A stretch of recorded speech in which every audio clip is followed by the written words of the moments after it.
Bonjour à tous et à toutes et bienvenue à ce nouvel épisode de Sur la Terre des Hommes. Cette semaine, pour notre couverture de la COVID-19, nous recevons Christian Page pour nous parler des conspirations. Christian, comment vas-tu? Ça va très bien. Disons, ça va très bien. Un peu comme tout le monde, on vit le confinement avec tout ce que ça implique sur le plan professionnel, sur le plan personnel, mais bon, finalement... on peut dire que quand on se regarde, on se console, hein, parce qu'il y a des gens qui sont beaucoup plus mal pris que nous on l'est. Exactement. Qu'on pense aux États-Unis que la pandémie frappe de plein fouet, c'est vraiment incroyable qu'est-ce qui se passe là-bas, ou bien dans d'autres pays comme l'Inde que la pandémie commence à apparaître et puis on voit la désertion de plusieurs grandes villes comme New Delhi, etc. On n'est pas vraiment à plaindre, alors on nous demande de rester à la maison et c'est ce qu'on fait. Ouais, puis tu le mentionnes, c'est-à-dire que dans le cas de l'Inde, c'est vrai que dans les grands centres, parfois les règles d'hygiène sont difficiles. Et puis aux États-Unis, le président Trump a décidé de ne pas forcer le confinement comme nous on l'a fait ici. Comme il avait annoncé à ce moment-là, il voulait pas parce que en fait c'est un choix qui est difficile. Hein. Est-ce qu'on va hypothéquer l'aspect économique, la situation économique au détriment de la santé ou vice-versa? Et comme l'avait dit Trump à ce moment-là, il voulait pas que la solution soit pire que le mal.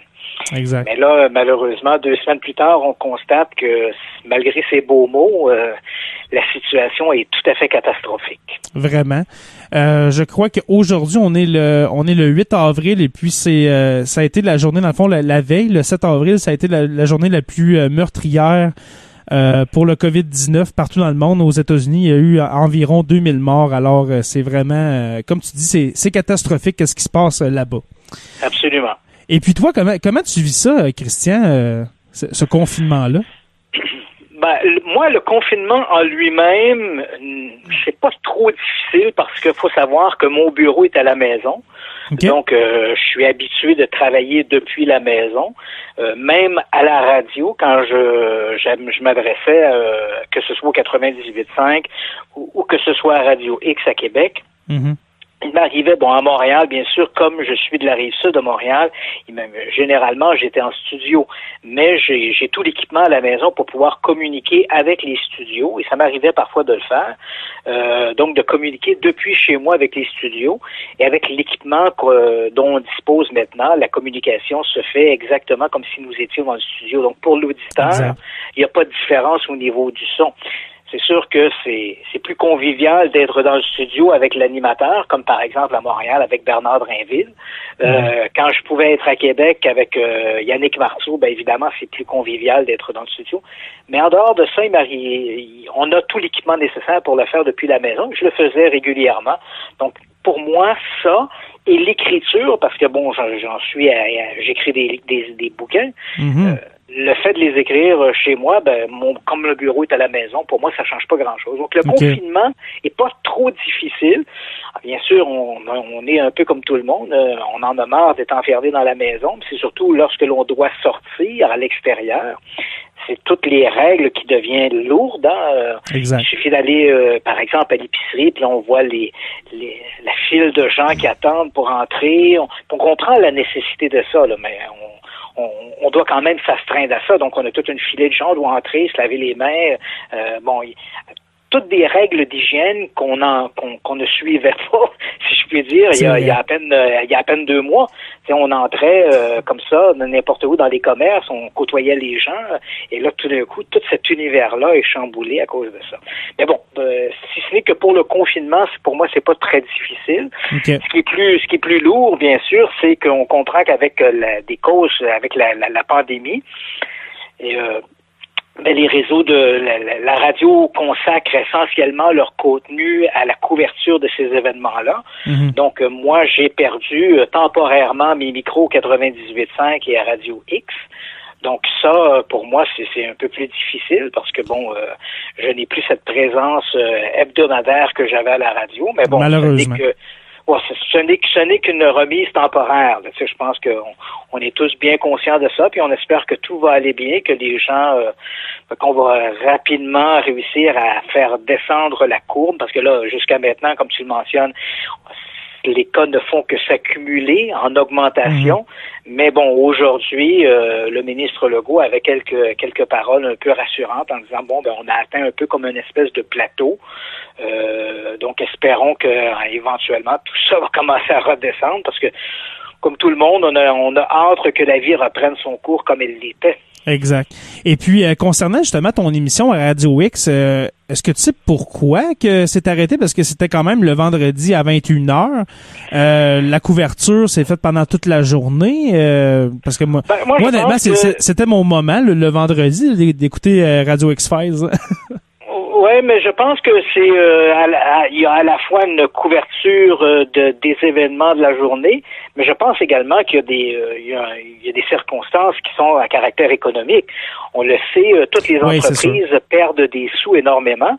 La radio a vu tomber ses assiettes, l'assiette budgétaire de la publicité est tombée, a coupé de 90%. Puis on comprend. Qui souhaiterait faire l'annonce de son restaurant ou de son commerce dans une période comme celle-là? Donc, la publicité n'est plus là. Et tant et aussi longtemps que la vie ne reprendra pas son cours, on comprend que les commerçants investiront pas de l'argent en publicité. Donc, actuellement, la radio, et bon, on le sait, le gouvernement fédéral a annoncé une aide pour des commerces. Bien sûr, les commerces qui sont liés aux médias vont bien sûr toucher leur part pour essayer de se remettre de ça. Mais au moment où on se parle, la radio est un peu est sur le respirateur. Tu vois, donc elle doit travailler à partir des faibles budgets parce que c'est toujours un peu la situation. Hein. C'est la publicité qui paye les animateurs en ondes.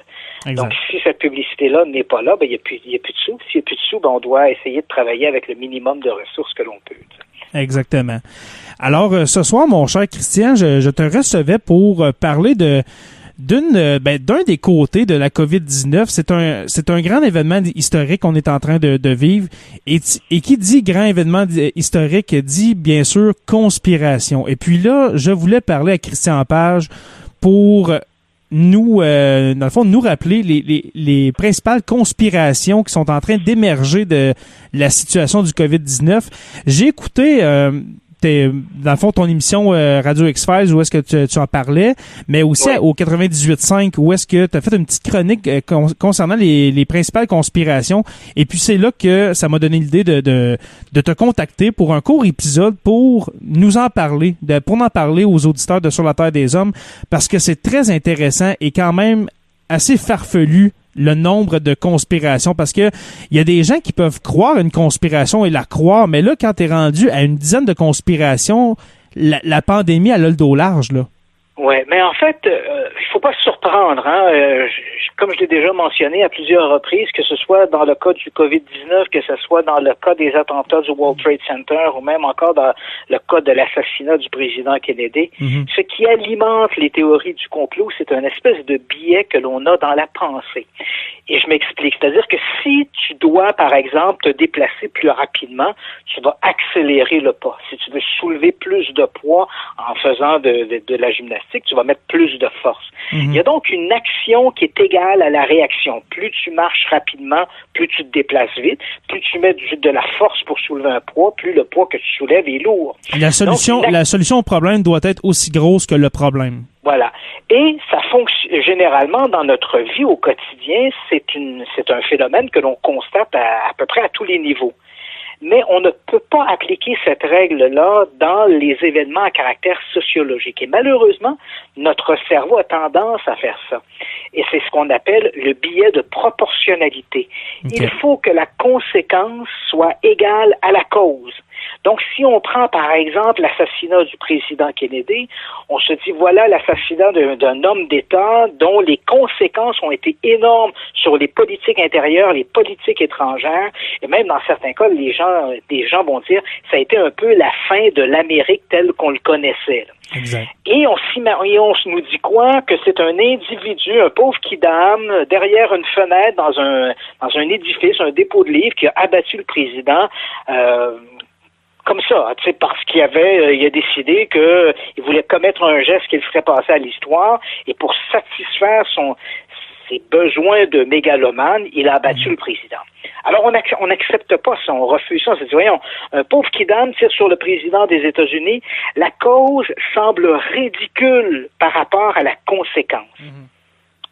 C'est exactement la même chose avec le World Trade Center. On se dit, une poignée de terroristes vont détourner des avions et voilà, ils vont littéralement mettre l'Amérique sur les genoux, détruire le World Trade Center, des milliers de morts, les conséquences économiques, parce que je ne sais pas si tu as voyagé avant le septembre 2001. Pas avant, non. Après septembre 2001, écoute, les conditions, là, les règles maintenant de sécurité sont absolument phénoménales.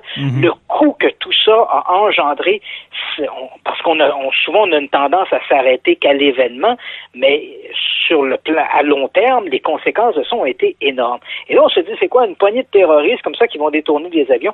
Ça nous semble invraisemblable. Encore une fois, on a une cause qui semble ridicule par rapport à la conséquence.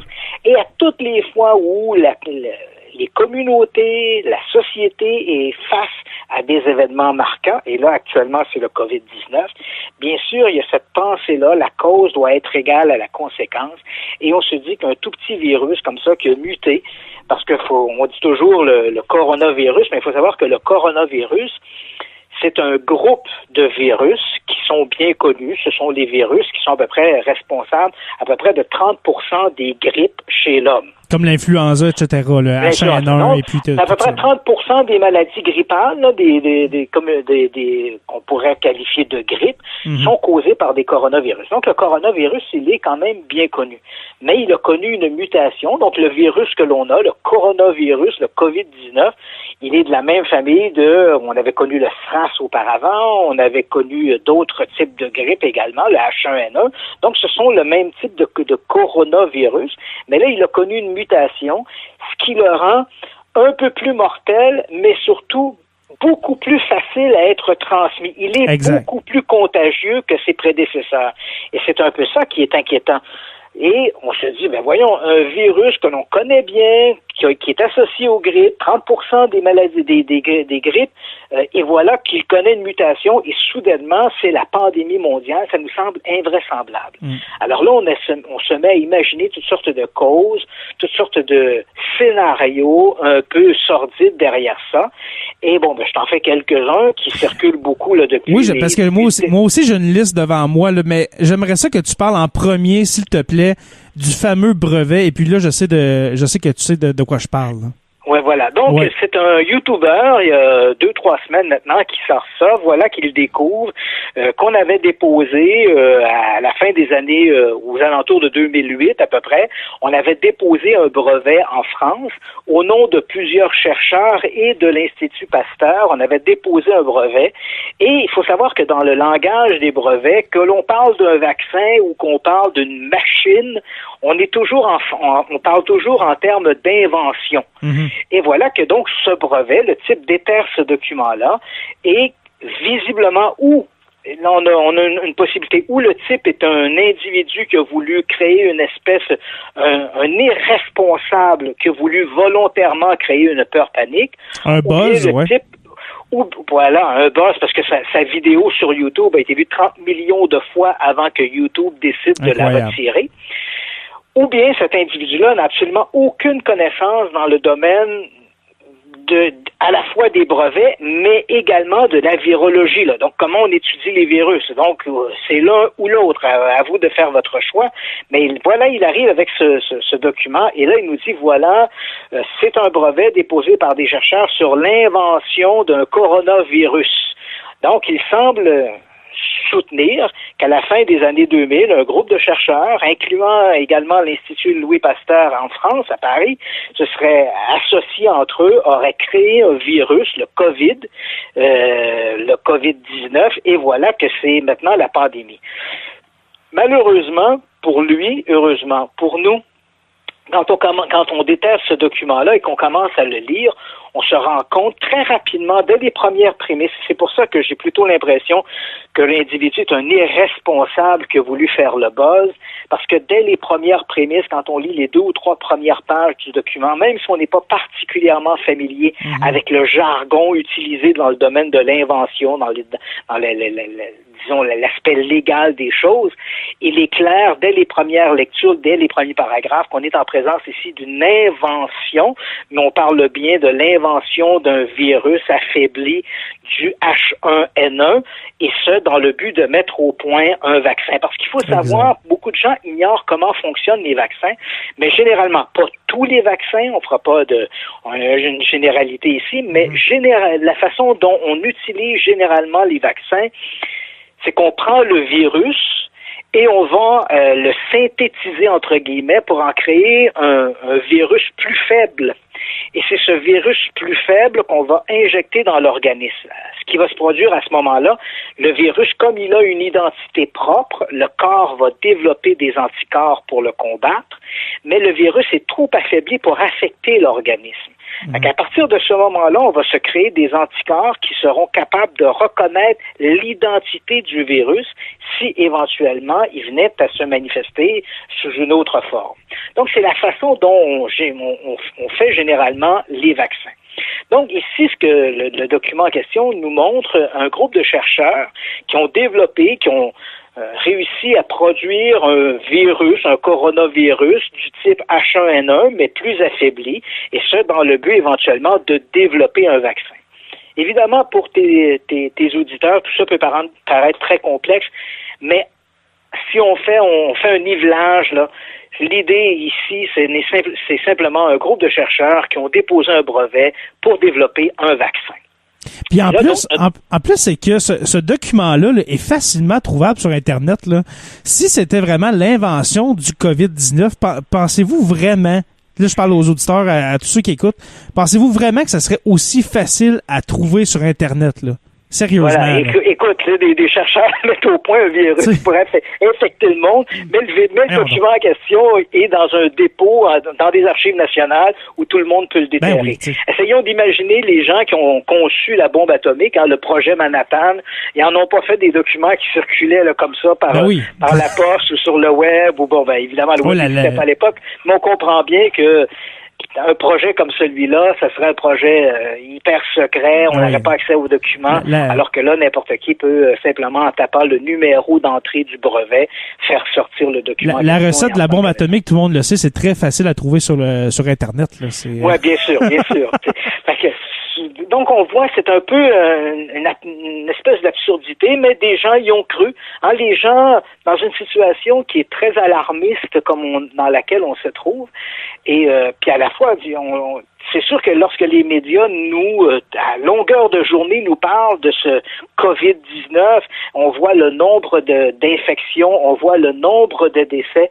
Bien sûr, les gens sont inquiets pour eux, sont inquiets pour leur famille, sont inquiets également des retombées économiques que ça va avoir. Est-ce que de même, j'aurai encore mon emploi quand l'entreprise va rouvrir? Donc, les gens sont inquiets.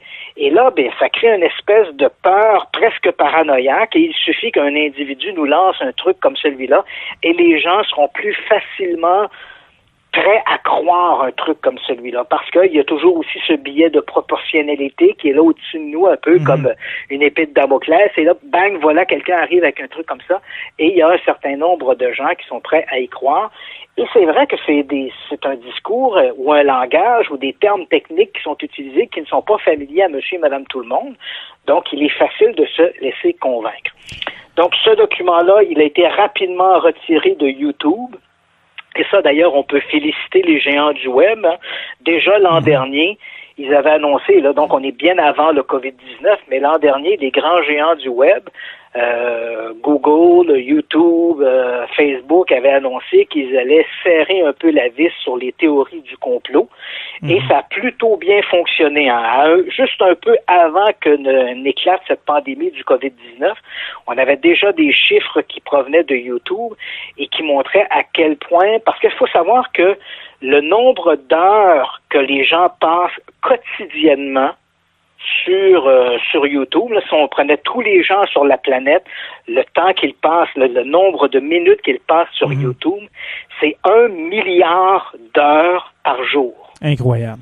Incroyable. 1 milliard, il y a 1 milliard d'heures cumulatifs de tout le monde sur la planète qui vont sur YouTube. Et ce qui était surprenant, c'est qu'on sait également sur le plan des statistiques que le 3/4 du temps que les gens vont passer sur YouTube, par exemple, dans un chiffre, disons, tu passes 1 heure sur YouTube, il y aura 45 minutes que tu vas passer sur YouTube à cause des propositions qu'on te fait. Donc, tu décides, par exemple, d'aller sur YouTube pour aller écouter une petite vidéo là des chats qui sont amusants, là. Et là, un coup que tu arrives là, on va te proposer une autre vidéo, et une autre vidéo, et une autre vidéo. Ben là, justement, le fameux algorithme de YouTube qui te propose toujours ce que tu as déjà vu, selon ton historique. Alors, c'est toujours de l'accumulation selon ce que tu as regardé, là. Voilà, tu as tout compris. Et là, donc, comme je l'ai mentionné, hein, c'est le temps que tu passes sur YouTube, 75% de ce temps était passé par les internautes à cause de propositions que faisait YouTube. Et quand tu posais des questions souvent assez simples, simplement entrer au World Trade Center ou tu entrais la planète Terre, et là, tu avais un paquet de vidéos conspirationnistes à la fois sur le World Trade Center, la Terre plate, tu as rentré le mot Apollo, puis là c'était nous ne sommes jamais allés sur la Lune. Donc il y avait énormément de vidéos de conspirationnistes qui circulaient et qui se retrouvaient dans les propositions de YouTube. Et là, ici, on fera pas un débat de savoir est-ce qu'un oui ou non on est allé sur la Lune, là, ça serait un autre sujet, mais on le comprend que il y avait énormément d'espace qui était occupé par des vidéos qui présentaient des théories conspirationnistes. Et là, donc, YouTube avait dit YouTube et d'autres géants, là, comme je l'ai mentionné, Facebook, Twitter et autres, on dit on va essayer de ralentir ça, et ils avaient ça fonctionnait plutôt bien. Donc, certaines théories du complot, par exemple la Terre plate ou le World Trade Center, ont pratiquement disparu des propositions de YouTube. Donc maintenant, si tu veux vraiment aller vers une vidéo conspirationniste sur le World Trade Center ou sur la Terre plate, tu vas devoir rentrer tous les mots, la Terre plate, avant que YouTube te sorte des vidéos dans ce sens-là. Mais avec un simple mot-clé comme planète Terre, ça ne t'amènera pas en théorie à ces vidéos-là. Cela étant dit, oui, vas-y, excuse-moi. Cela étant dit, bien sûr, avec le COVID-19, il y a plein de vidéos conspirationnistes qui ont circulé. Celui dont tu parles, du fameux brevet, il a circulé à peu près 48 heures. Il a été retiré par YouTube. C'est vraiment une bonne chose. Mais il y a une multiplication. Là. Il y a d'autres vidéos. J'en ai vu une autre vidéo là, qui circule depuis quelques jours. Je ne sais pas s'il est toujours disponible. Où là, quelqu'un prend les chiffres. Et ça, c'est un peu ridicule parce que ce qu'il fait dans sa vidéo, c'est qu'il présente une vérité, mais la façon dont il la présente, ça donne une impression de conspiration. Et c'est un peu aberrant parce qu'il nous dit en commençant, les gouvernements vous mentent, les chiffres qu'ils vous donnent sont faux. Et là, voilà qu'il parle dans une nomenclature en disant, il y a un peu moins de 1% des gens qui meurent du COVID-19. Et là, après ça, les gens qui meurent du COVID-19, mais qui ont déjà une maladie, ça représente 30%. Puis ceux qui ont 2 maladies plus le COVID-19, c'est 20%. Mais, attends une minute. Tout le monde sait ça. Tu comprends-tu? C'est le gouvernement nous ment pas ça. On le sait pour faire simple à la télé ou à la radio quand on dit aujourd'hui, il y a eu 25 morts du COVID-19. On le sait tous que ces gens-là meurent pas seulement du COVID-19. On ne meurt pas ou à peu près pas du COVID-19 tout court.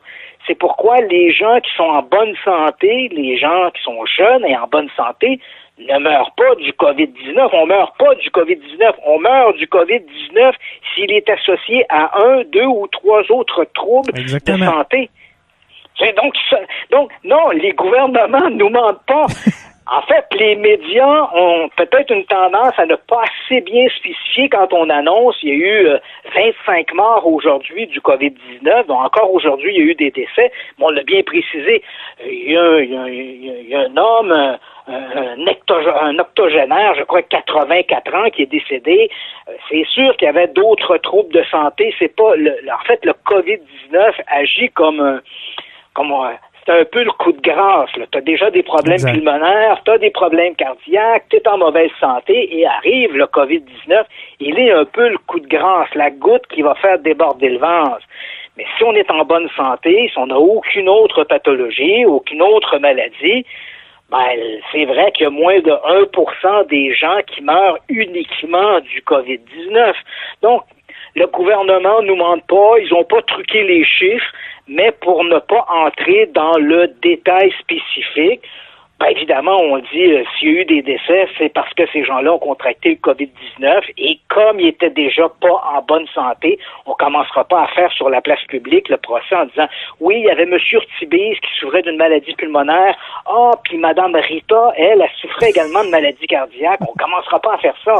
On comprend bien que ces gens-là sont décédés parce que dans un premier temps, ils étaient en mauvaise santé. Parfois aussi, c'est des gens, comme on le voit, beaucoup, ce sont surtout des gens âgés, qui sont fragiles.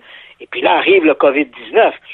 Donc, on nous présente cette vidéo-là comme une espèce de conspiration. Les autorités conspirent, ils nous donnent pas les bons chiffres parce que, le COVID-19 n'est pas aussi meurtrier qu'on le prétend.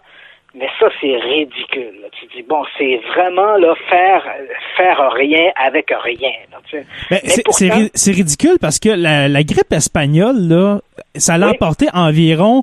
Là, on estime, parce que les stats sont pas vraiment à jour, comment je dirais ça. On sortait de la Première Guerre mondiale, on n'avait pas vraiment, on n'avait pas vraiment à s'occuper de ça parce qu'il y avait tellement de troubles alentour, mais ça l'a emporté entre 25 millions et 100 millions de personnes, puis c'était à peu près 1% des personnes affectées qui sont mortes de ça.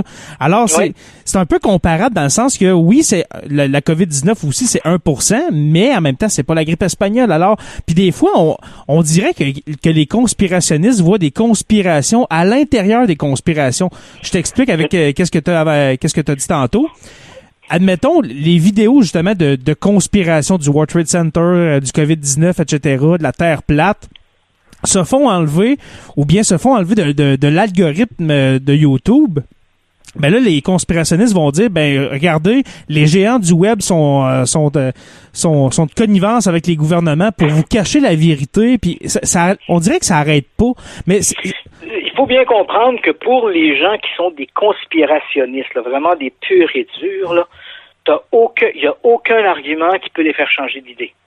C'est toujours la fuite en avant. C'est une remouture de l'argumentation. Donc, si tu dis, comme tu le mentionnes, on arrive avec le World Trade Center, le YouTube, là, moi, parce que j'ai enquêté sur plusieurs théories du complot, et rapidement, j'ai vu que la plupart d'entre elles ne tenaient pas la route. Puis, il faut bien s'entendre, quand on parle de complot, il y a une différence entre le complot et le super complot. Parce que j'ai entendu, moi, des conspirationnistes me dire, Christian Page prétend que les complots n'existent pas. C'est faux. Non, ça existe, des complots, il y en a tous les jours des complots. Il suffit que tu aies deux parce qu'un complot, selon la définition, un complot, entendons-nous bien sur ce que c'est l'idée de commettre une action illégale, immorale ou criminelle, et l'entente se fait entre plusieurs personnes ou plusieurs compagnies. Des entités. Donc, cette idée, cette connivence entre des individus ou des groupes d'individus pour commettre un geste immoral, illégal ou criminel. Donc, si c'est la définition du complot, des complots, il y en a tous les jours. Lorsque des hommes d'affaires, par exemple, décident de détourner des fonds d'une société mère puis envoyer ça dans des paradis fiscaux aux îles Caïmans, c'est un complot. Lorsque, dans les milieux du crime organisé, 2 chefs de bande décident d'en éliminer un 3e pour s'emparer du trafic des narcotiques ou de la prostitution, c'est un complot. Donc, des complots, il y en a tous les jours, à tous les niveaux, politiques, économiques. Dans tous les domaines, exact. Dans tous les domaines. Mais ces complots-là n'intéressent pas les conspirationnistes. Ce qui intéresse les conspirationnistes, c'est ce qu'on pourrait appeler le super complot. Et là, le super complot, c'est le World Trade Center, l'assassinat du président Kennedy, l'assassinat de Marilyn Monroe, les Illuminati, les reptiliens, la Terre plate. Nous ne sommes pas allés sur la Lune. Donc là, c'est du super complot qui impliquerait non pas un petit groupe d'individus ou un petit groupe de gens, mais là, des sociétés, des pays, voire la planète tout entière. Par exemple, les chemtrails, on le sait, des traînées de condensation, il y en a dans tous les pays. Donc, si ça, c'est des épandages clandestins de gaz chimiques pour empoisonner la population, ben il faut que tous les gouvernements de tous les pays soient d'accord pour participer au complot. Mais en même temps, là, si on réfléchit plus loin que cette question-là, là, qu'on parle des chemtrails, là, justement, c'est une des plus farfelues que j'ai entendues. C'est que en même temps, oui, admettons que c'est vrai là, que ça provoquerait le cancer. Ben oui, mais ça provoquerait le cancer aussi chez la famille des dirigeants, etc. On dirait qu'ils veulent pas s'avancer plus que ça. Ça provoque le cancer, bang, ça se termine là. Il n'y a pas d'argument à mener. Tu as raison. C'est donc c'est des arguments assez simples. Tu te dis, oui, bon, ok, il y a des gens des avions qui épandent des chemtrails, qui font cet épandage chimique au-dessus du Québec. Mais le pilote, là, qui a pesé sur le piton, il y a de la famille, là. C'est il va empoisonner sa famille, il va empoisonner ses amis. Et évidemment, si t'arrives j'imagine, là, t'arrives à l'école, puis là, tu vois 2 petits gars dans ta classe qui ont des masques à gaz, puis ils t'apprennent que eux, leur père est pilote chez Air Canada. Là, tu te poses des questions. Tu sais, tu dis, oh, mon père est pilote. Mais ça arrive pas, ça. Et là, tu dis, les théoriciens du complot diront, ouais, mais le pilote qui a fait l'épandage du gaz sur le Québec, c'est un pilote qui venait de l'Ontario, de la Colombie-Britannique. Ouais. Puis des chemtrails, il y en a en Colombie-Britannique. C'est quoi? C'est des pilotes québécois qui vont épandre des chemtrails en Colombie-Britannique. Ça devient comme un peu d'une absurdité, là. Et là, tu te dis, OK, c'est qui est derrière tout ça? Ce sont les Illuminati, les reptiliens, etc. Et qui sont les Illuminati? Alors là, ils vont te dire, ah ouais, ben, tu sais, c'est telle famille, c'est le Rothschild, c'est la famille de la reine d'Angleterre, tu sais, les Windsor. Mm-hmm. C'est drôle quand on voit la reine ou quand on voit les princes qui se promènent comme ça, puis on en a beaucoup parlé du prince Harry puis tout ça. Quand on le voit, il porte pas un masque à gaz, tu sais. Ouais, puis le prince qui font ce complot-là, ils s'empoisonnent eux-mêmes, ils empoisonnent l'air qu'ils respirent eux-mêmes. Exactement. Puis le prince Charles, il a eu le COVID-19, alors maintenant si on revient à ça, il l'a eu lui-même là. Mais pour eux, c'est toujours une fuite en avant. Quand tu arrives avec un argument de ils vont t'en donner un autre. Ils vont aller, ça devient le complot dans le complot.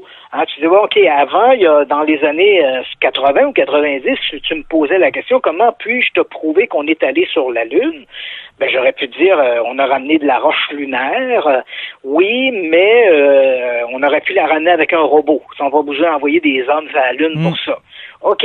Mais là, maintenant, on le sait, il y a des sondes qui tournent, il y a des petits satellites qui ont été mis en orbite autour de la Lune et qui ont notamment refotographié la surface de la Lune avec des appareils qui sont à peu près 1000 fois plus puissants et plus précis que l'étaient les caméras montées à bord des capsules Apollo.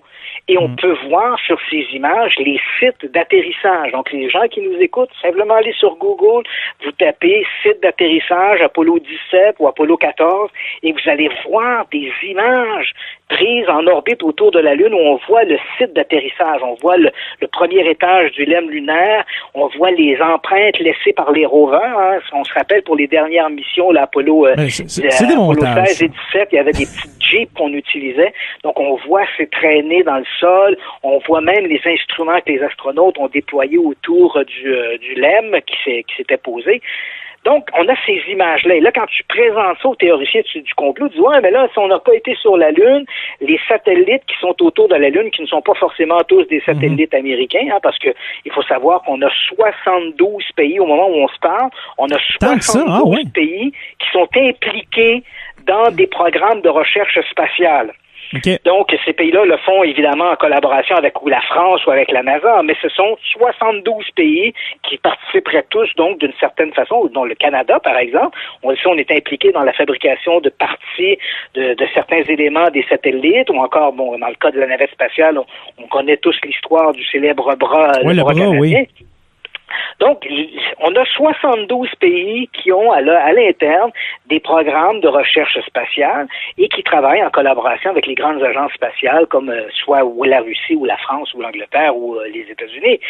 Et là, donc, tous ces pays-là seraient tous impliqués dans ce complot pour dire on n'a pas été sur la Lune.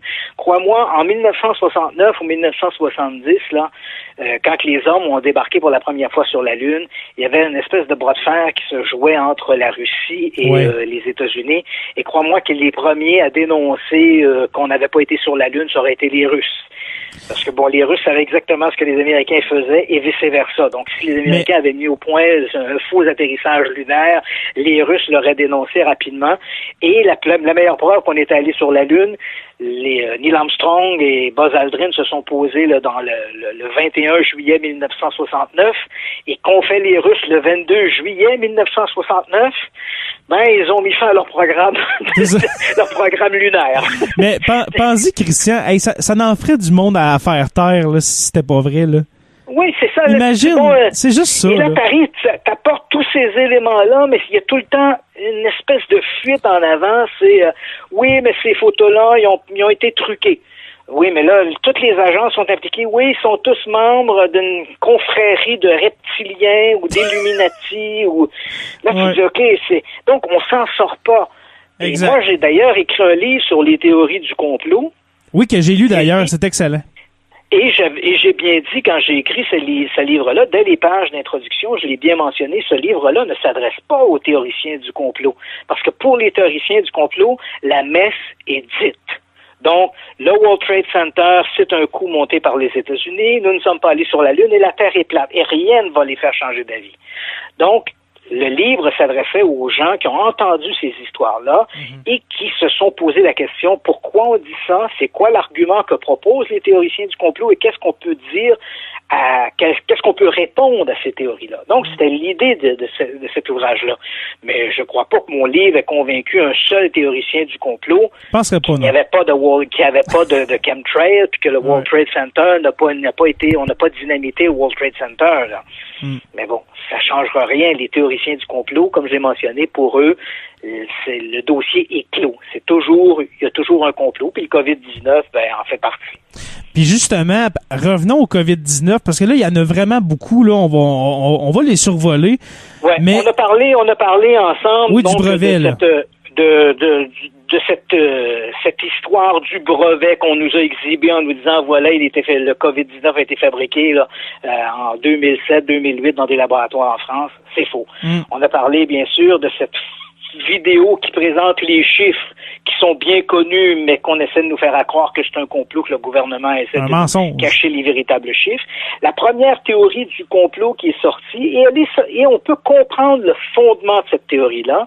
La première théorie qui est sortie, c'est que le COVID-19 aurait été fabriqué dans un laboratoire en Chine, en fait, à Wuhan. Il faut savoir qu'à Wuhan, on a l'un des plus gros laboratoires de recherche en virologie au monde. Malheureusement, parce que c'est ce qui alimente cette théorie-là, justement, là. Voilà, donc on a un laboratoire qui est là, et ils ont un laboratoire que l'on dit de type 4. Et les laboratoires de type 4, ce sont les laboratoires qui travaillent, qui, entre guillemets, manipulent les éléments, les virus les plus contagieux et les plus dangereux. Donc, il y a peu de laboratoires qui ont des espaces de confinement dits de laboratoire 4. Le laboratoire de Wuhan en a un. Alors là, tu comprends que comme la première source, le premier foyer d'épidémie s'est produit à Wuhan, on s'est dit, voilà, ça s'est produit dans le laboratoire, ça s'est échappé ou volontairement ou involontairement, mais voilà, les populations sont malades avec ça, donc c'est une création humaine. Non, je comprends que cette théorie-là, elle était très séduisante. C'est ça que j'allais dire, c'est très séduisant quand même. On dirait vraiment un script de film, là. Ça serait un bon film à faire. Là. Mais ce qui est intéressant, c'est que il faut savoir que le COVID-19, exactement le type COVID-19, il avait déjà quand même été identifié à 2 reprises, Une première fois en 2013 et une deuxième fois en 2015, il avait été identifié dans des groupes, dans des populations de chauves-souris en Chine. Oui. Et d'ailleurs, on a un excellent article qui est paru il y a à peu près 2 semaines dans le Nature Medical, donc la revue médicale du célèbre magazine Nature, donc un périodique scientifique. Et justement, les scientifiques exposent le pourquoi le coronavirus n'a pas pu être fait en laboratoire. Hein. Sa qualité d'adaptation, ses qualités de mutation. On voit là un signe qui est clairement un signe de la nature, donc une adaptation du virus. Et il faut savoir que le COVID-19 tel qui actuellement nous affecte, c'est le même COVID-19 qui avait été déjà identifié par des biologistes en 2013 et 2015 dans des populations de chauves-souris. Donc, et là, je comprends, j'ai lu à un moment donné, il y a quelqu'un qui m'a envoyé un courrier en me disant « On essaye de nous faire croire que les Chinois mangent des soupes à la chauve-souris. » Bon, je dis, s'il continue, ça va être la Corée qui mange des chiens. Là. Bon, mais non, c'est pas comme ça que ça s'est produit. Tous les stéréotypes possibles. Oui, voilà, non, on a c'est sûr qu'on pourra pas, il y a comme pourquoi on n'essaie pas de retrouver le patient zéro. Parce que c'est à peu près impossible de retrouver le patient zéro. Impossible. C'est-à-dire qu'on peut imaginer quelque part en Chine, dans cette région-là de la Chine, peut-être que des gens ont été mordus par la chauve-souris en question. Puis si on imagine que c'était quelqu'un qui était en bonne santé, pour lui, ça a passé comme une mauvaise grippe, tu comprends? Il se fait mordre par la chauve-souris. 10 jours après, il tombe, il a une maladie grippale. Ça dure une couple de semaines, 2-3 semaines. Puis après ça, il s'en est remis, puis merci, bonsoir. Tu comprends? Ouais. Il doit dire à ses amis, je t'ai pogné une méchante grippe. Ouais, ça s'arrête là. J'ai pogné une méchante grippe. Une grippe d'homme. Mais entre-temps, lui, il a pu en contaminer en tabarnouche des gens là, qui, eux autres, l'ont retransmis. Donc, avant que les populations découvrent que le virus se répandait, le patient zéro, il était loin et probablement que le patient zéro ne s'est jamais douté que c'était lui qui était le patient zéro. Parce que lui, peut-être que c'est un spéléologue chinois qui est allé dans une caverne et qui s'est fait mordre par une chauve-souris. Là. C'est aussi simple que ça. Là. Il faut pas chercher de midi à 14 heures une espèce d'invention incroyable. Non, c'est le virus avait déjà été identifié et à 2 reprises, comme je l'ai mentionné, en 2013-2015, chez des populations de chauves-souris, et c'est un virus qui, en 2014, avait été également observé chez des pangolins. Donc, des pangolins en Afrique, là. Oui, en fait, on parle de ceux qui sont en Chine. Donc, les pangolins, c'est des espèces de petits fourmiliers avec des écailles. Et en Chine, dans certaines régions de la Chine, on va utiliser les pangolins parce qu'on dit que dans leurs écailles, il y a des éléments aphrodisiaques ou curatifs, ou etc. Donc, on va l'utiliser un peu dans des espèces de médecine douce, dans des concoctions. Donc, peut-être que quelqu'un a essayé de pogner un pangolin puis il s'est fait mordre, exactement comme notre individu avec la chauve-souris. Puis, il est en bonne santé. Fait que 10 jours après, il a pogné une méchante grippe, puis ça a passé. Mais lui a eu le temps d'en contaminer 20, puis ces 20 personnes-là en ont contaminé 200, puis les 200, etc., etc. Exact. Donc, c'est assez simple. Hein? Et ça a été, donc, une des théories créées dans un laboratoire. L'autre élément, une autre théorie qui a beaucoup circulé et qui circule encore, c'est qu'il faut savoir qu'à l'automne 2019, il y a une météorite qui est tombée en Chine, dans la province de Hubei. Et donc, on se dit, voilà, la météorite a peut-être amené le virus de l'espace, puis là... Ah oui, ça survit dans l'espace, un virus, hein? C'est en train de nous contaminer. Non, là aussi, quand on regarde la mode de transmission, le vecteur de transmission, ça passe des humains aux animaux, puis des animaux, des humains aux humains. Donc, on le voit, le vecteur est très terrestre. Hein? Tu vois que le virus est particulièrement bien adapté pour contaminer des espèces biologiques terrestre. Et puis dans l'espace, il n'y a pas vraiment d'organismes biologiques à contaminer. Alors le virus serait mort. Voilà. Et il faut bien comprendre que les coronavirus, ces types de virus-là en particulier, sont des virus qui résistent mal à la chaleur. Alors, par exemple, à peu près tous les coronavirus vont mourir dans des températures, dans une fourchette de température qui oscille entre 40 degrés centigrades et 100 degrés centigrades. Donc, 40 degrés, c'est une bonne chaleur d'été, là, une bonne journée qui fait chaud l'été, et 100 degrés, c'est le point d'ébullition de l'eau. Alors, il faudrait que je me fasse bouillir? Voilà. Pour m'en débarrasser. Donc, on le comprend, le coronavirus, c'est un virus qui résiste mal à la chaleur. Donc, une faible fourchette, entre 40 degrés et 100 degrés. Donc, il a parasité un météorite pour arriver sur Terre, au moment de traverser l'atmosphère terrestre, on le sait, chaque année, la Terre reçoit des milliers de tonnes de débris de l'espace, des milliers de tonnes de roches qui nous arrivent de l'espace, mais ces roches-là sont détruites dans l'atmosphère parce que la friction va faire monter la température et là va littéralement réduire en cendres ces débris-là. Donc, la météorite, au moment où elle serait entrée sur Terre, à moins d'être énorme, elle aurait été chauffée et elle se serait détruite dans l'atmosphère. Et si son cœur avait touché le sol, quand même, la température à laquelle la roche aurait été chauffée aurait été telle que les micro-organismes qui auraient pu être à l'origine du coronavirus auraient été détruits. Donc, ça, c'est à exclure aussi, là. Donc, non, le coronavirus ne vient pas de l'espace. Et qui plus est, il faut toujours se rappeler à ses premiers travaux qui avaient clairement identifié le coronavirus, le COVID-19, l'avaient clairement identifié chez des populations de chauves-souris en 2013 et en 2015. Donc, la théorie du météorite ne tient pas, la création en laboratoire ne tient pas, le gouvernement qui nous cache des chiffres, ça ne tient pas. Et ensuite, il y a une autre qui circule beaucoup, c'est le fait que je ne lancerai pas un nom de médicament, là, mais on le sait depuis... l'hydroxychloroquine. Voilà. Oui, voilà. Puisque tu le dis. Oui, c'est ça. Donc, ce médicament, il a été utilisé notamment lors des grippes du H1N1. Et avec un certain succès. Mais bon, là, tout le monde nous dit, voilà, on connaît le médicament contre le virus du COVID-19, donc pourquoi c'est un peu comme si on mettait un bâillon sur l'industrie pharmacologique, qui est quand même surprenant, parce que d'habitude, c'est l'inverse, c'est la pharmacologie qui est plutôt impliquée dans le c'est complot. vrai, oui. Mais là, donc, on met les autorités en place, décident de mettre un bâillon sur la pharmacologie pour ne pas qu'ils commercialisent ou qu'ils vendent ce médicament, qui apparemment, c'est un espèce de médicament miracle contre le COVID-19. Malheureusement, les essais cliniques montrent que ça marche pas, ça. Le COVID-19 n'est pas, c'est un coronavirus, mais il est différent du H1N1 et ces effets sont à peu près inefficaces sur le COVID-19. Donc, il faut pas aller dans cette voie-là. Il n'y a pas un complot des autorités médicales pour nous cacher un médicament qui existerait.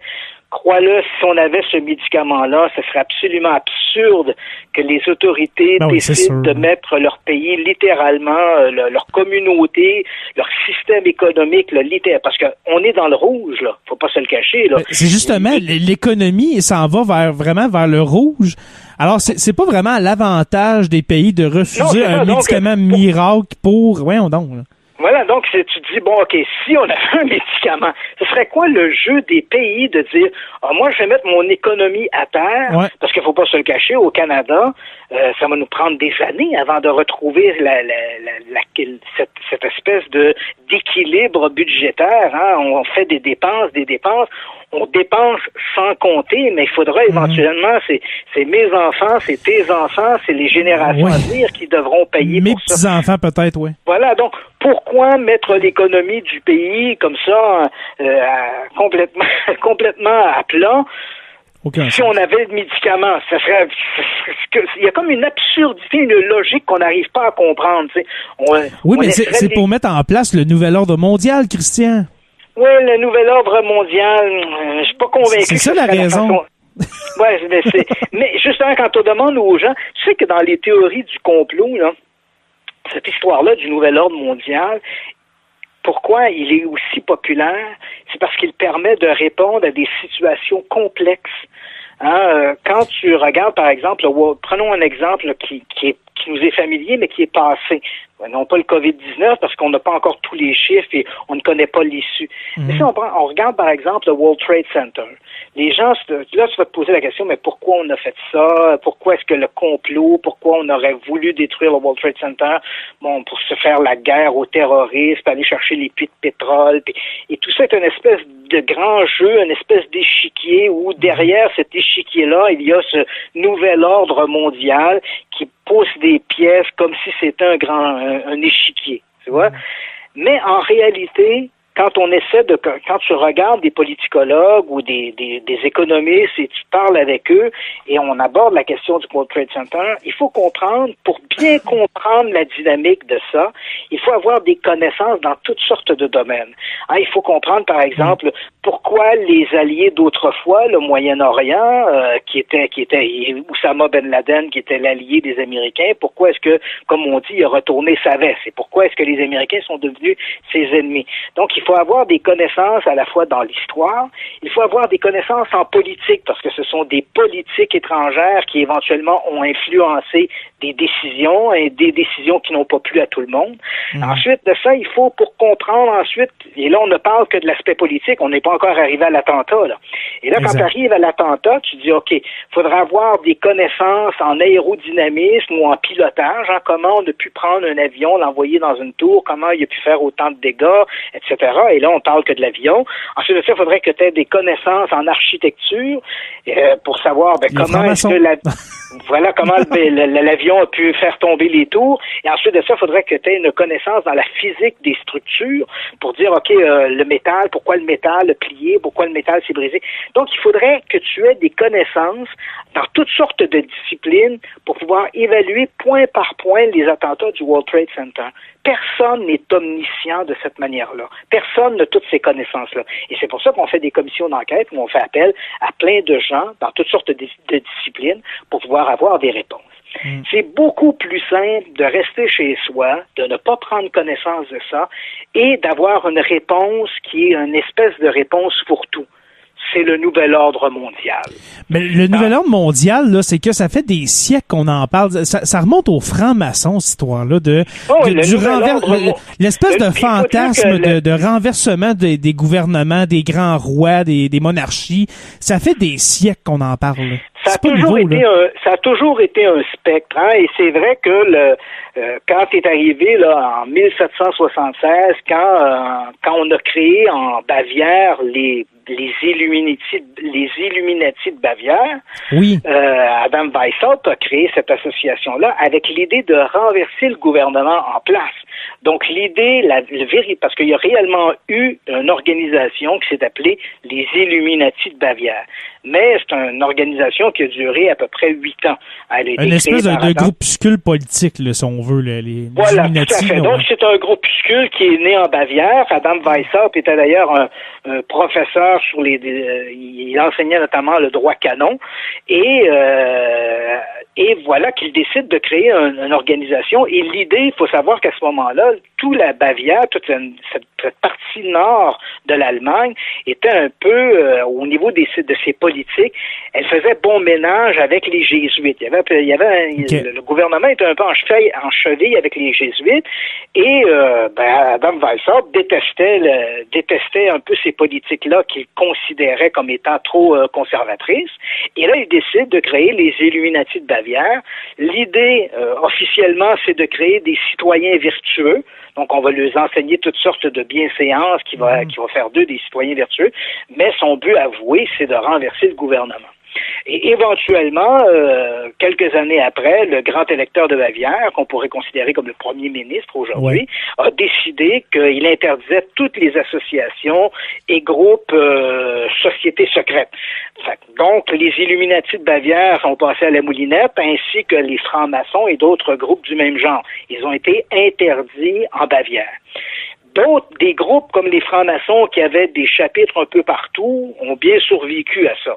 Donc, et là, on n'entrera pas dans le jeu. Est-ce que les francs-maçons, c'est une société secrète, une poignée de main particulière? Puis bon, c'est autant une société secrète que les chevaliers de colons ou les clubs optimistes. Absolument. Là, absolument. On aime cette idée-là. Donc, les Illuminati de Bavière, eux, n'ont pas survécu à ça, parce qu'ils avaient qu'un chapitre, et ce chapitre, c'était celui de la Bavière. Donc, à partir du moment où le grand électeur interdit ça, il y a certains membres de cette organisation qui ont essayé de recréer le groupe en Europe, mais ça n'a pas fonctionné. Le groupe est mort de sa belle mort, si je puis dire.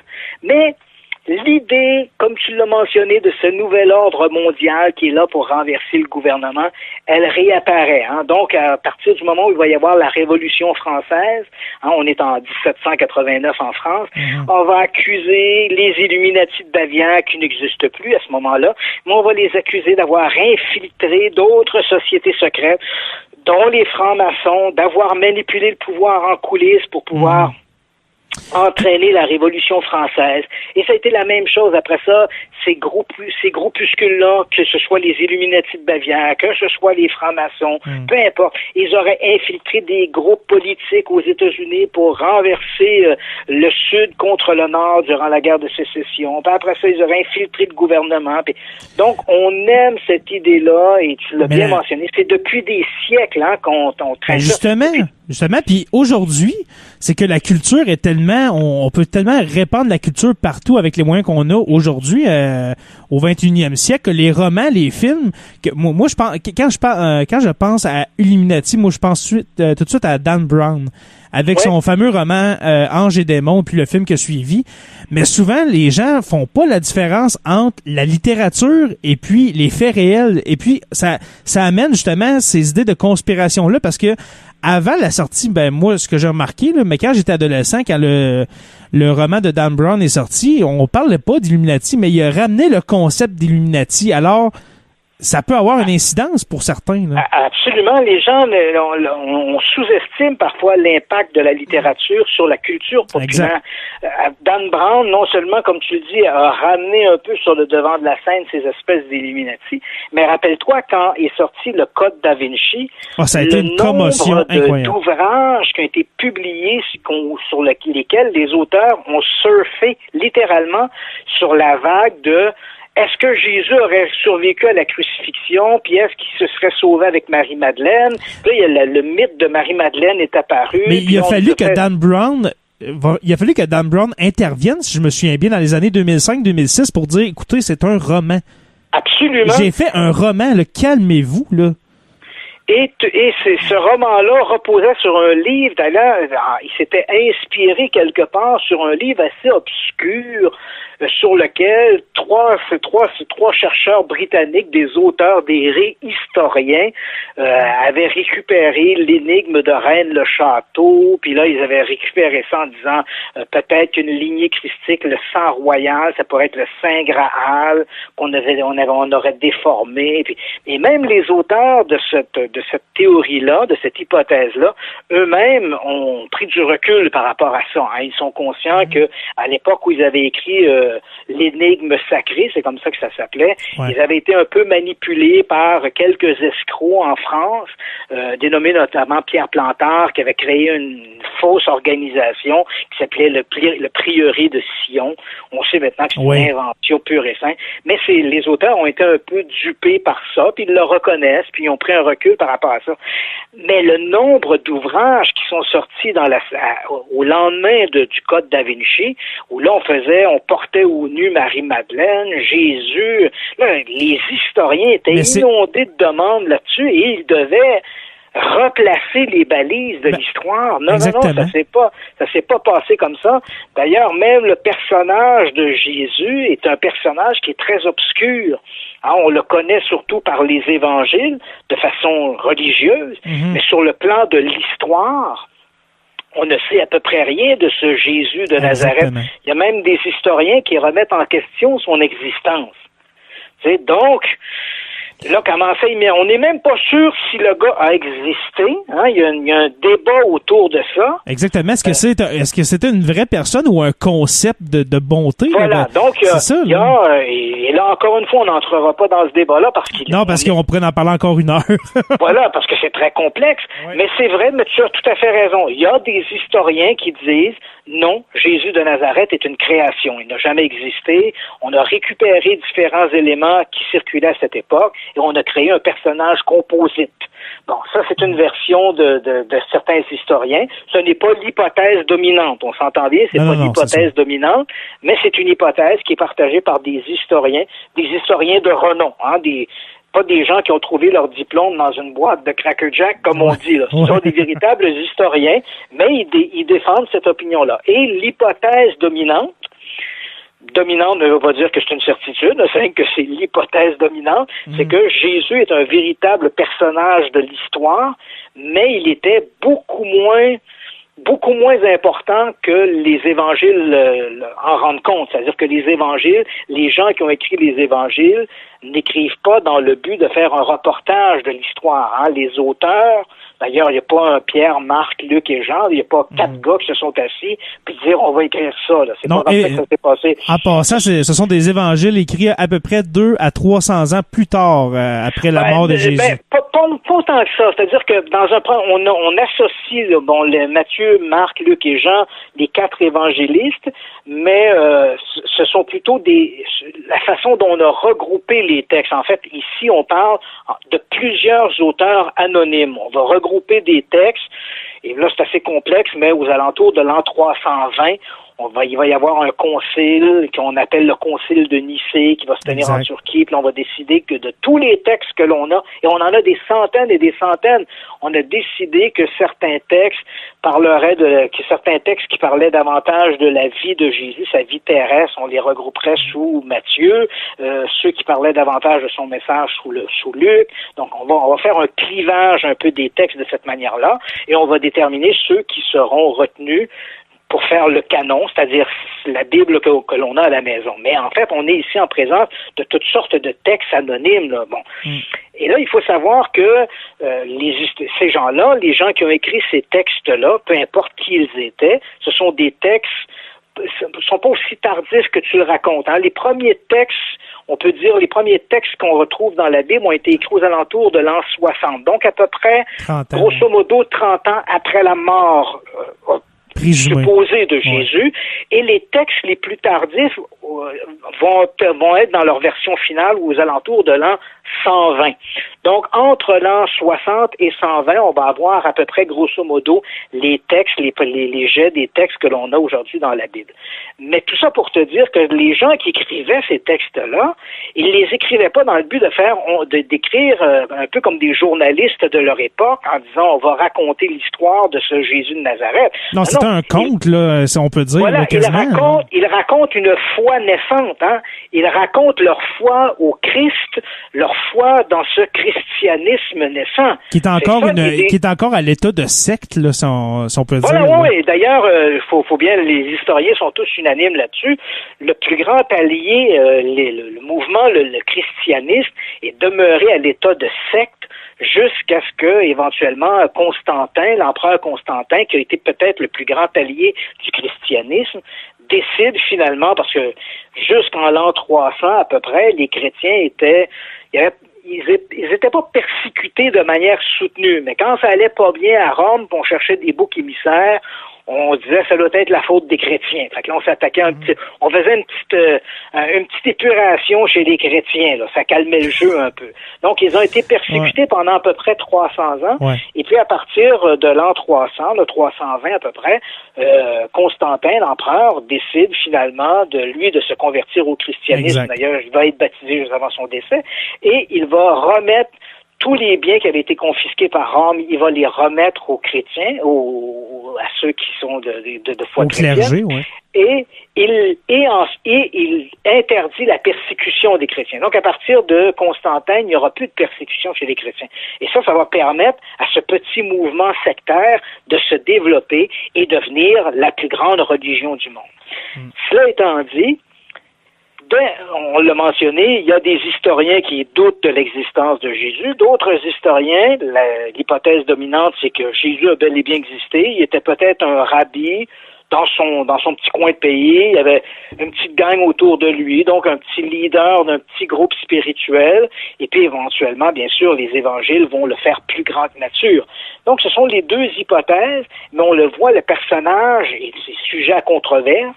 On ignore à peu près tout de son existence, disons, si on peut dire factuel, mais je parle pas des textes religieux, mais de l'aspect factuel de sa vie.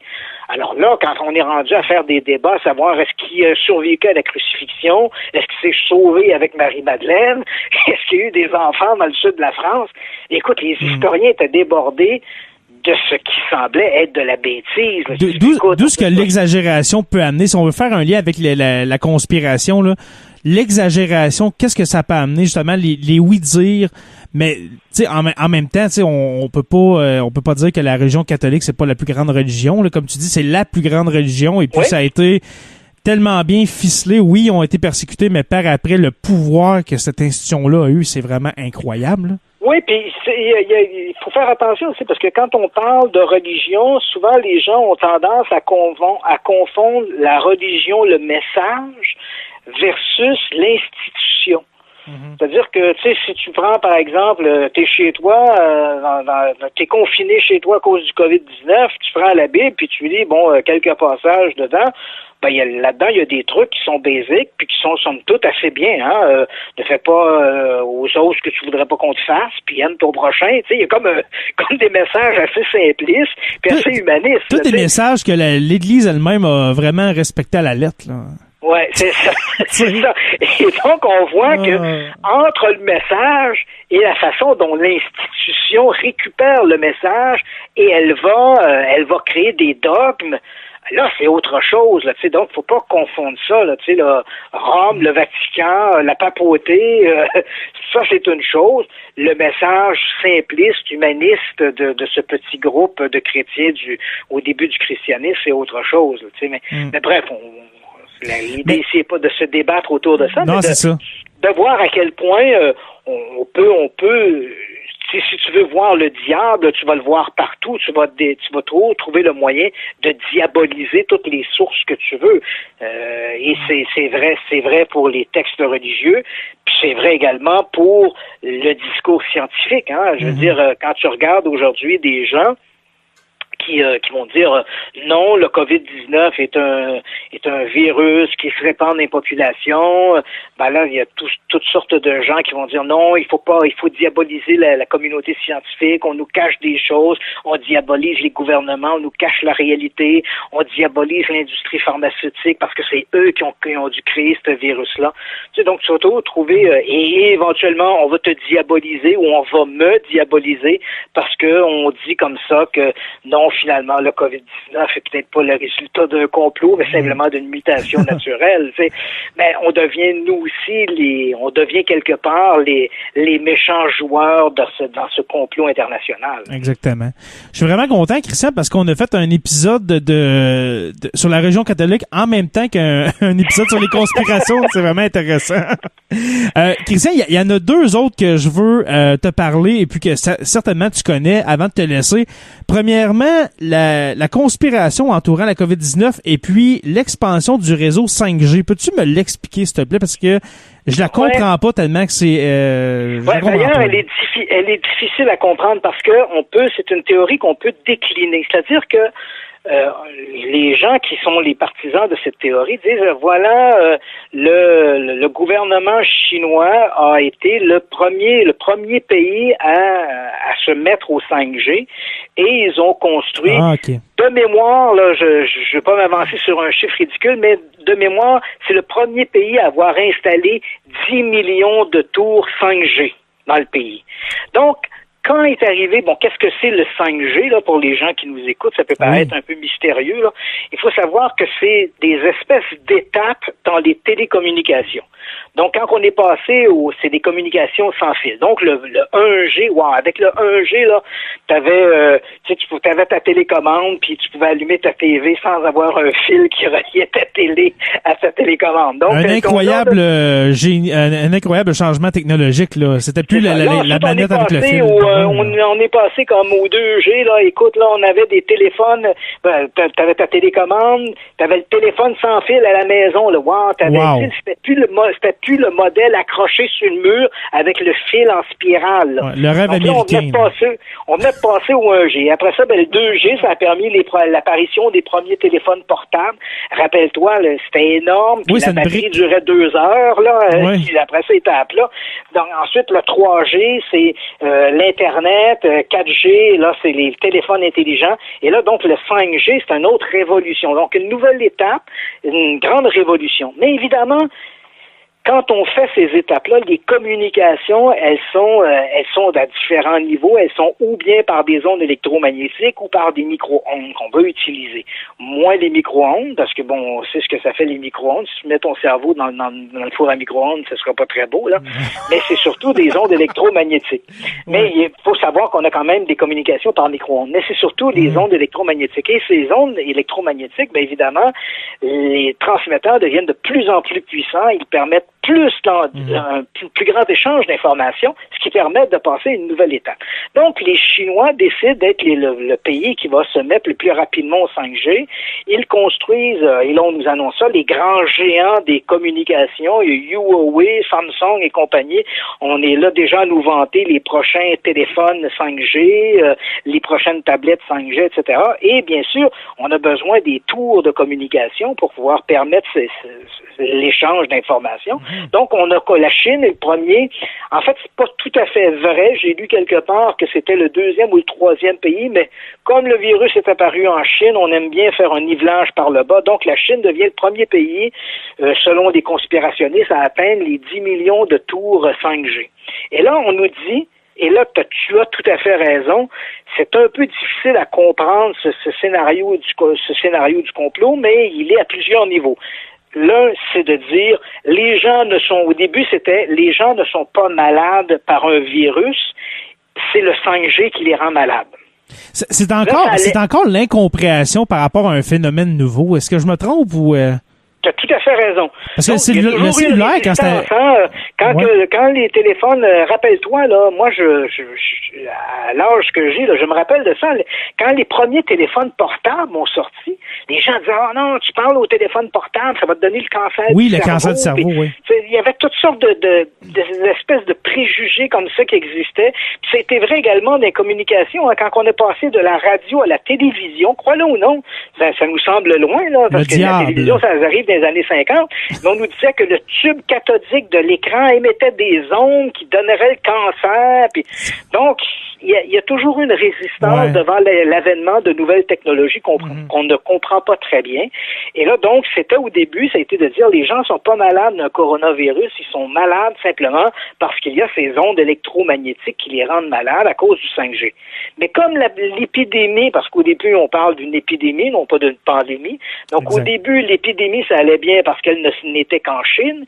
Mais quand on a commencé à avoir des cas ailleurs dans le monde, des pays où là, on ne pouvait pas les accuser d'avoir, tu sais, tu prends l'Iran ou l'Irak, c'est pas là que tu vas dire, oups, soudainement, ils se sont mis à installer des tours 5G. Non, c'est pas ça qui est arrivé. Pourtant, l'Iran a été très durement touché là, par la COVID-19. Voilà. Donc là, la théorie que les gens n'étaient pas malades par le virus, mais étaient malades par le 5G, ne pouvait plus tenir.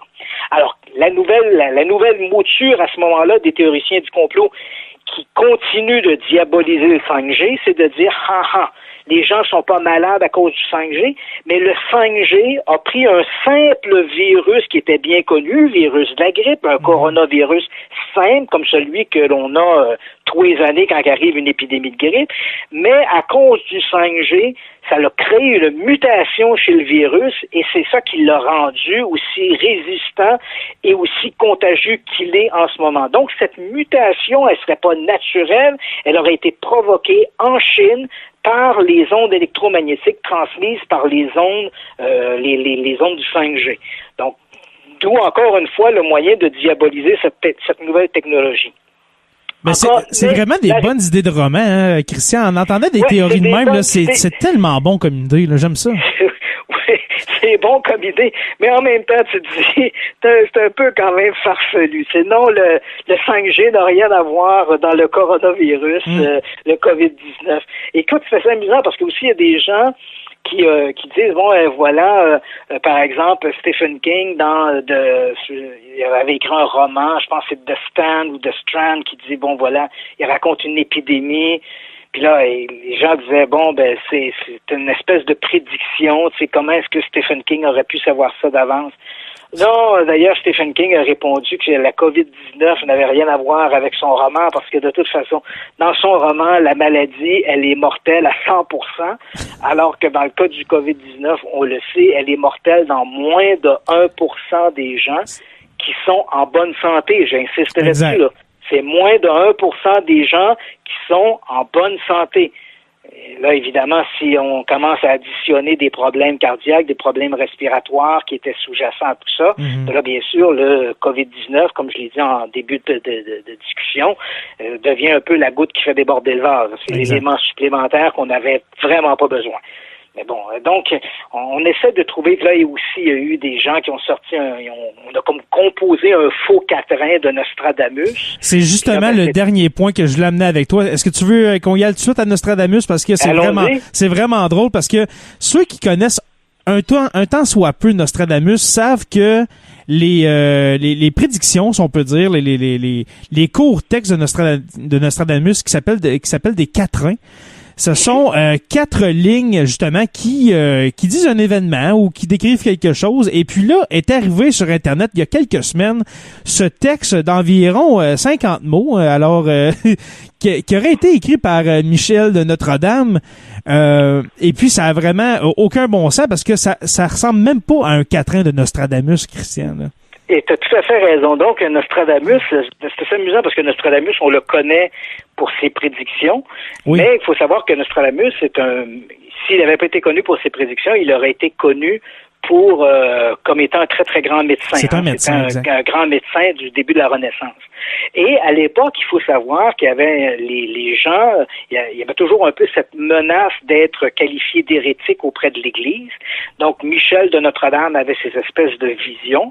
Il les a écrits sous forme, tu l'as bien mentionné, de quatrains. C'est 4 courtes lignes, qui se prennent un peu comme, pas vraiment un poème, mais c'est comme une réflexion en 4 lignes. Exact. Et comme il en a écrit un petit peu moins de 1000. Ils ont été réunis par groupe de 100 qu'on appelle les centuries. Donc, si vous lisez un texte de Michel de Notre-Dame dit Nostradamus qui a plus que 4 lignes, c'est sûr qu'on est en train de vous entuber. Exactement. Ça, c'est clair. Et ensuite de ça, il faut savoir que Michel de Notre-Dame, comme il avait cette peur éventuellement d'être arrêté et accusé d'hérésie par l'Église à cause de ses visions, il écrivait dans un style qui était excessivement hermétique.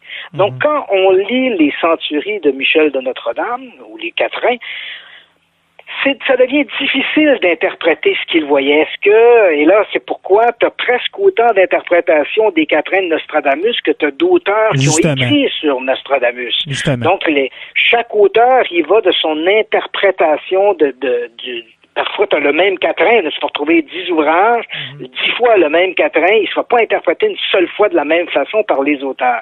Et tous les auteurs, bien sûr, insistent pour dire que eux, ils ont la clé pour décoder le code de Michel de Notre-Dame, dit Nostradamus. Bon, ça devient un petit peu aberrant. Comme c'est écrit dans un style excessivement hermétique, tu auras compris qu'on peut faire dire n'importe quoi sur n'importe quoi. Donc, en fouillant là-dedans, éventuellement, si tu veux faire une prédiction concernant l'arrivée du coronavirus, le World Trade Center, l'assassinat du président Kennedy, tu vas toujours trouver un quatrain que tu vas pouvoir manipuler à ta façon pour pouvoir lui faire dire quelque chose.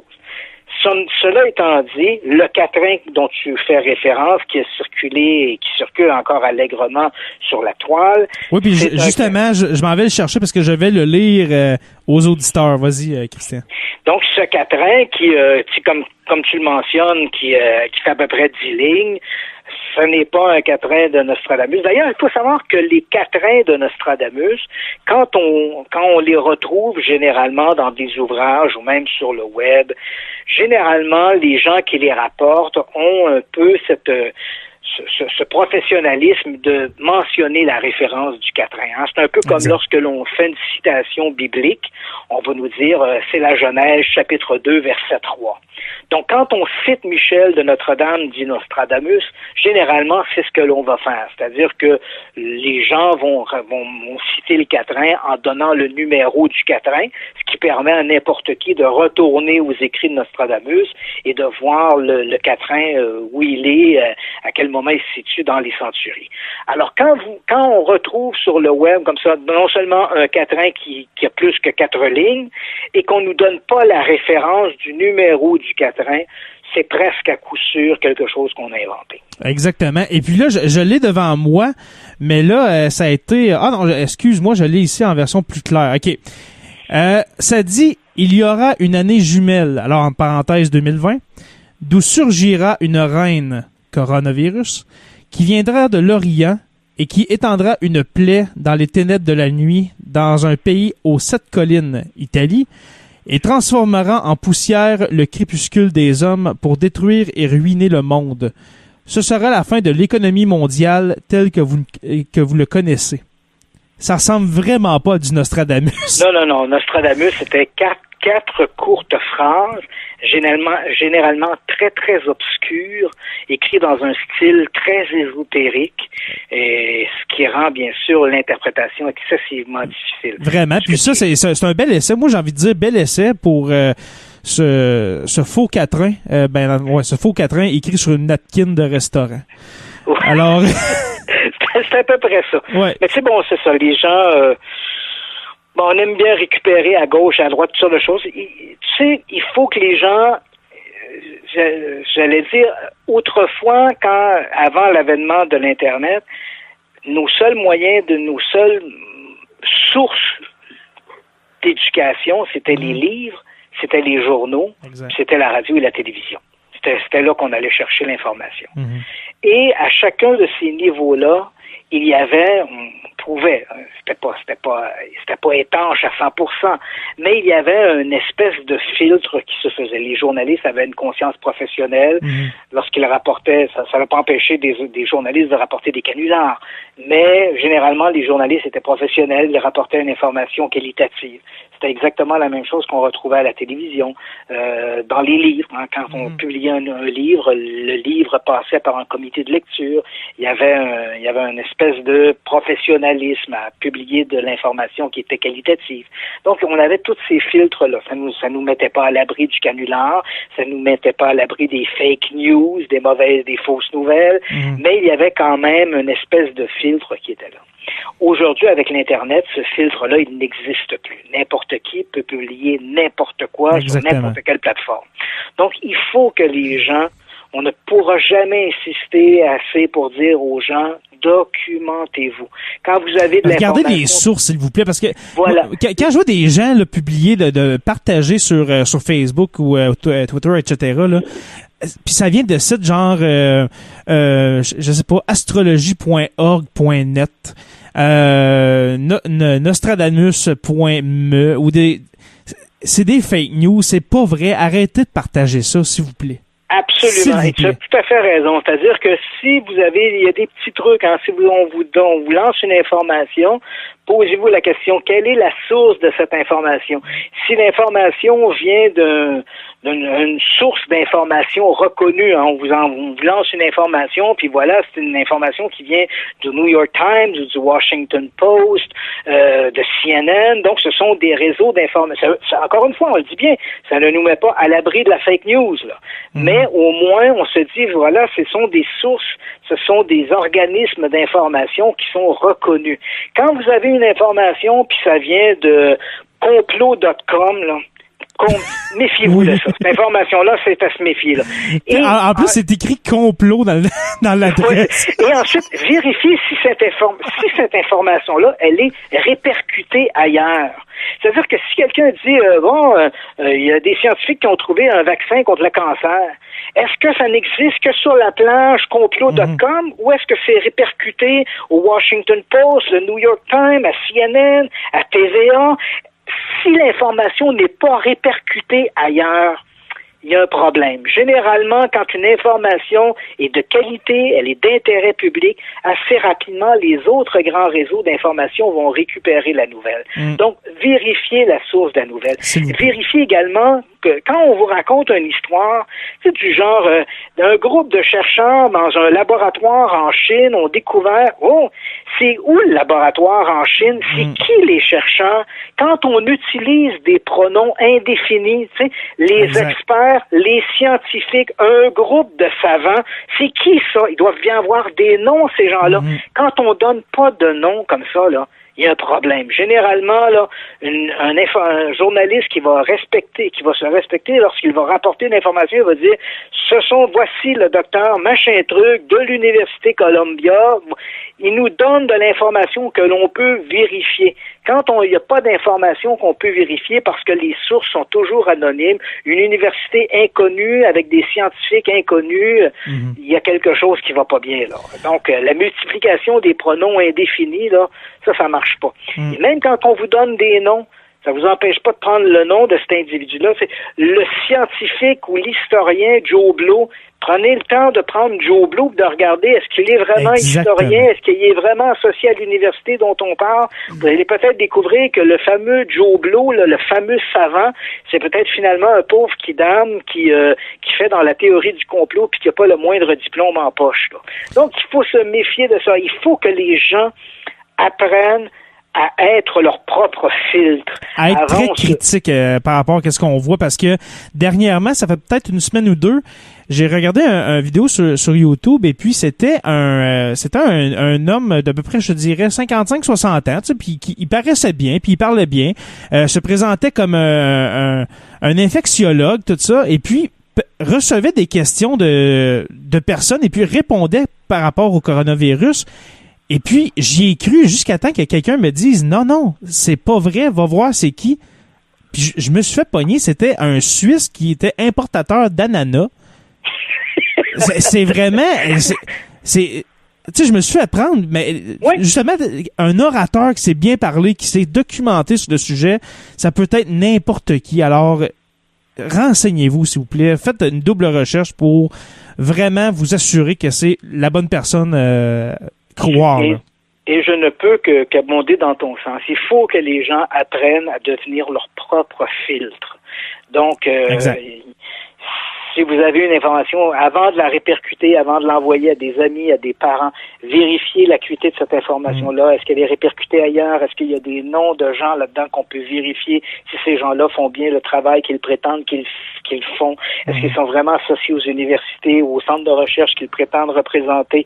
Donc, il y a des éléments que l'on peut vérifier avant de s'engager et de devenir nous-mêmes des propagandistes de fake news et de mauvaises informations. Et pour terminer, Christian, je te dirais en même temps que les conspirationnistes vont dire n'écoutez pas ce que le New York Post dit n'écoutez pas Radio-Canada parce qu'ils sont de mèche avec les gouvernements.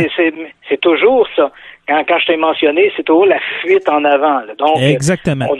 On va diaboliser ces grands réseaux-là qui sont à cheville des Illuminati, ils sont à la cheville des grands médias, des grandes corporations, l'industrie militaro, ça finit jamais. N'importe quoi. Ouais. Mais c'est ça. Donc, faut aussi se rappeler, il y a un principe qui est simple, hein. Si les gens appliquaient ces deux règles-là, je pense qu'on viendrait d'éliminer un maudit paquet de fake news. Il y a deux règles en journalisme qui sont très, très importantes. Pas de source, pas de crédibilité. Donc, quelqu'un qui vous rapporte une information, mais il ne donne pas la source de cette information-là, pas de source, pas de crédibilité. C'est vrai aussi pour les vidéos de n'importe quoi, là. Vous avez une vidéo sur YouTube. Moi, tous les jours, là, des gens sur YouTube m'envoient des vidéos d'ovnis, de fantômes, de toutes sortes de patentes. Vous en pensez quoi? J'ai rien à penser. Il n'y a pas de source. J'ai rien à penser. J'ai même pas 3 minutes à perdre à regarder des portes d'armoire qui s'ouvrent, là. Il n'y a pas de source. Ouais. Qui a tourné ça? Dans quelles circonstances? Où, quand, comment? Est-ce que j'ai accès au lieu? Pas de source, pas de crédibilité. Point final. Et voilà. Et deuxième élément, dites-vous toujours que la personne qui fait l'affirmation a la charge de la démontrer. Donc, que quelqu'un vous dit, croyez pas le New York Times parce qu'il est manipulé par les Illuminati.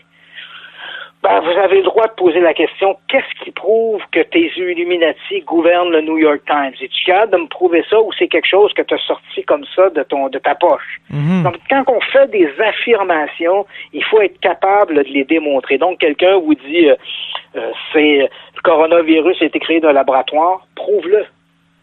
Tu comprends-tu? Je n'ai pas à te prouver. Et puis ça, j'ai appris ça dans mes études en enseignement de l'histoire, là.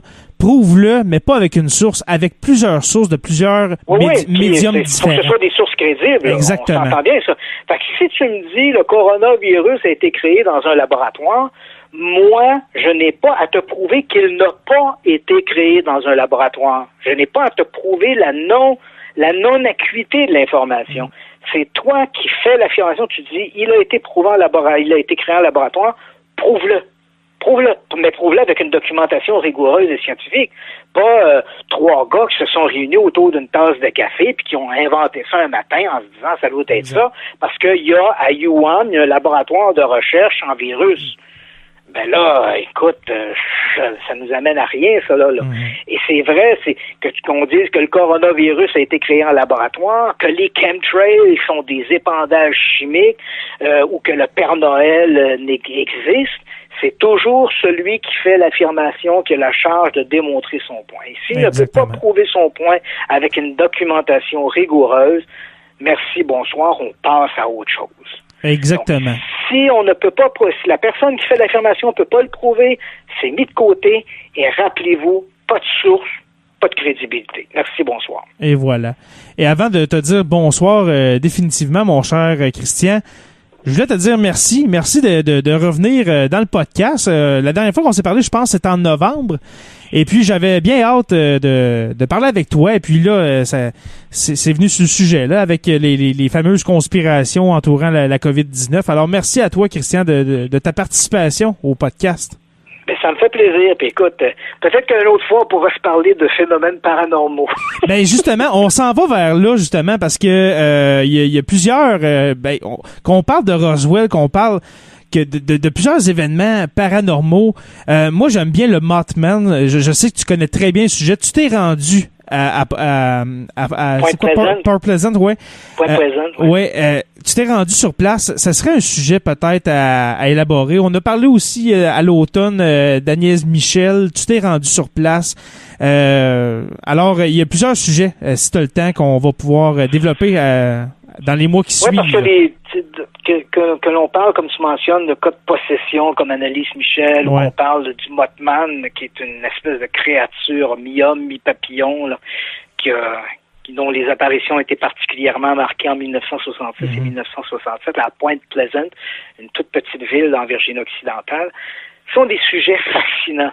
Hein, parce que ce sont des sujets fascinants parce qu'au départ, tu as des expériences. Hein, donc, on peut se prononcer sur la qualité de l'expérience, mais fondamentalement, ce sont toujours des gens ordinaires qui sont confrontés à l'extraordinaire. Donc, les gens rapportent quelque chose qu'ils jugent à tort ou à raison, mais qu'ils jugent comme étant extraordinaire. Exactement. Et ensuite, tu as toute la récupération à travers la culture, la littérature, le fantasme autour de ces histoires-là qui est tout à fait fantastique et qui nous en apprend beaucoup sur notre propre société, le besoin de croire, comment on va récupérer des éléments à travers des histoires comme celle-là et reforger une nouvelle réalité.